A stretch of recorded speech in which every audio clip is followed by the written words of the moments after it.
நம் உடலை நம் உள்ளத்தை சீராக்கும் வழி. ஆசு என்றால் குற்றம் சார், பெற்றோர்களுக்கு சொல்றேன். ஆசு என்றால் குற்றம், இரிதல் என்றால் களைதல். ஆசிரியர்கள் குற்றங்களை களைபவர்கள், அவ்வளவுதான் அவங்க வேலை. ஒரு பேப்பரை கொடுத்தீங்கன்னா உடனே திருத்தி கொடுத்துருவாங்க, இதான் வேலை. குற்றங்களை களைபவர்கள் நாங்கள். ஆனால் இன்னைக்கு இருக்கக்கூடிய டீச்சர்ஸ் இருக்கக்கூடிய பெரிய பிரச்சனை என்ன தெரியுமா? 2 டிபார்ட்மெண்ட்ல ஒரு பிரச்சனை வந்தது சார். குச்சி யார் வச்சுக்கிறதுன்னு. ஒன்னு போலீஸ் டிபார்ட்மெண்ட், ஒன்னு எஜுகேஷனல் டிபார்ட்மெண்ட். பெற்றோர்களும் பெரியவர்களும் என்ன முடிவு வந்தீர்கள் என்றால், அந்த குச்சியை டீச்சர்ஸ் எஜுகேஷனல் டிபார்ட்மெண்ட் கிட்ட புடுங்கி போலீஸ் டிபார்ட்மெண்ட் கிட்ட கொடுத்துடலாம்னு முடிவு பண்ணீங்க. இப்ப எங்க கிட்ட குச்சி இல்லை, சார் டிபார்ட்மெண்ட்ல இருக்குது. சாரை முன்னால வச்சுக்கிட்டே சொல்றேன், தயவு செய்து அந்த குச்சியை எங்க கிட்ட கொடுத்துருங்க. உங்க கையில இருக்கிற குச்சியை நீங்க பயன்படுத்தவே முடியாதபடிக்கான குழந்தைகளை நாங்கள் உருவாக்கி தருகிறோம். எங்க கொடுக்குறீங்க?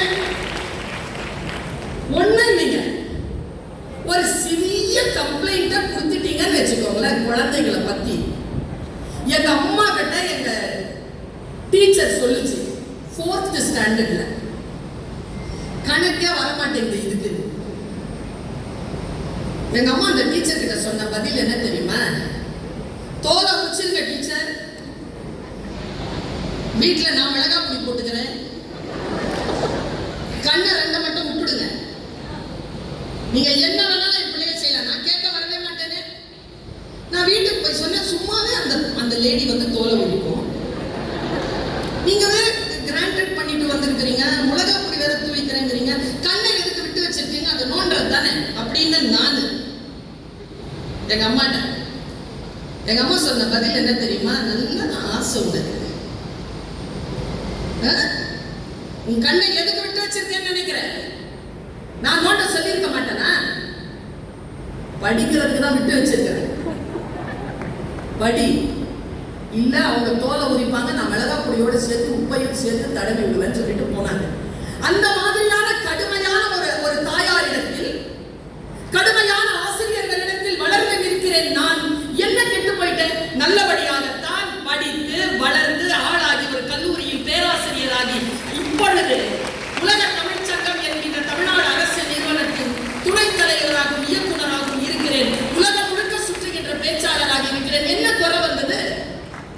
இன்னைக்கு பெற்றோர்கள் கிட்ட சொல்றேன், டீச்சர் ஏதாவது உங்ககிட்ட சொன்னாங்கன்னா, நான் இன்னைக்கு சொல்றத மனசுல எடுத்துட்டு போங்க, தயவு செய்து அதை பற்றிய கவனத்தை கொள்ளுங்க.